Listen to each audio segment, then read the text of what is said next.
আমি কিন্তু বহুরূপী মানুষ।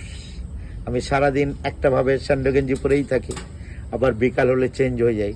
গোয়াজ লাইক। এবং আমি যখন চেঞ্জ হই, ভালোর দিকে চেঞ্জ হই, খারাপের দিকে না। করোনা কি জিনিস? করোনা জিনিসটা কি আমি এটা বুঝতেই পারলাম না। করোনা কি জিনিস?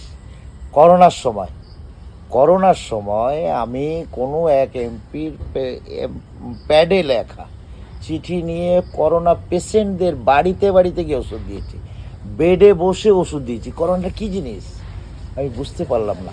করোনার সময় সব দোকানপাট যখন বন্ধ থাকতো, আমি দীর্ঘ 27 দিন ধরে 5 টাকায় 5টা রুটি, 1 প্লেট আলুর দম আমি মানুষের পরিবেশন করেছি। কারণ যে সমস্ত দুস্থ মানুষদের এই রাস্তায় পড়ে থাকতো, রাস্তায় মানুষ শুয়ে থাকতো, দোকানে পয়সা ছিল অথচ খাওয়া ছিল না, কারণ দোকানপাট সব বন্ধ থাকতো। এর জন্যই আমি মানুষের সেই